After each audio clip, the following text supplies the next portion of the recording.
There's something that I call, inspired by you, expert washing, because there are a lot of prominent people, many of whom are MDs, physicians, and actually credentialed medical experts who are selling supplements. And I think, I guess wrongly, that it's got to be safe if they're willing to put their name and reputation on the line.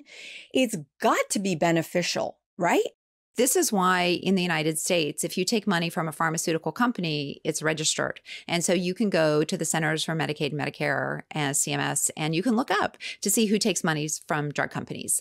So we know that even taking a lunch from a drug company can affect your prescribing. So are you going to tell me that if a $15 lunch is going to affect me, that if I'm making $2 million a year selling supplements, that isn't going to affect what I'm going to say? Of course it is. At the end of the day, unless you've got some great randomized, double-blinded, placebo-controlled trials to shut me up, I'm going to keep yapping. What do you say to particularly the woman who is seeing really like famous people, celebrities, celebrity doctors who are selling them this stuff? Where are we to go next? You know, I probably used this quote before, but this is from Dr. Ben Goldacre. If there's a problem with the airline industry, the answer isn't to invest in magic carpets. And so people coming up and taking advantage of the gaps in medicine, they're not helping you. They're taking advantage of the gaps. And so the answer is to get mad at your government if you're in Canada who's not actually providing the availability for universal health care that you need. The idea that these predators can come in, they can have huge meetings and talk about their supplements and get all their coaches and their trainers and their, you know, multi-level marketing people or whoever. And there's lots of doctors with scammy supplements too. So, you know, the answer is to say, why shouldn't this stuff be regulated? Doesn't our population deserve it?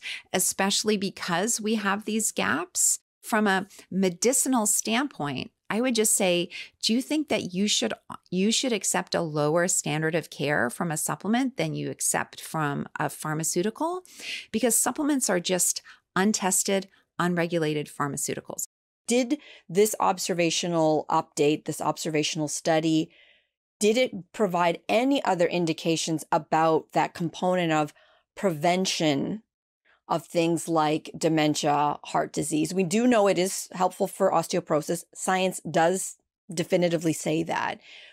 But what about that narrative of, well, I'm going to be on it because it's going to help keep my heart like a woman's and doesn't turn it into a man's, and for, you know, my brain health?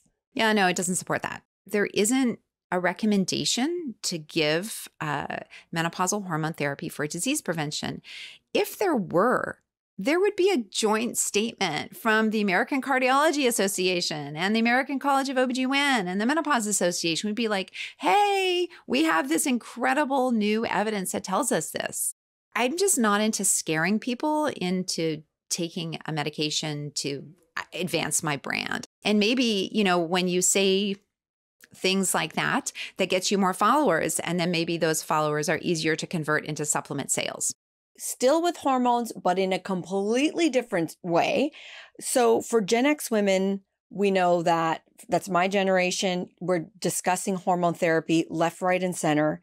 But for Gen Zers, so these are people who are 24 and younger, it seems like the opposite conversation is happening.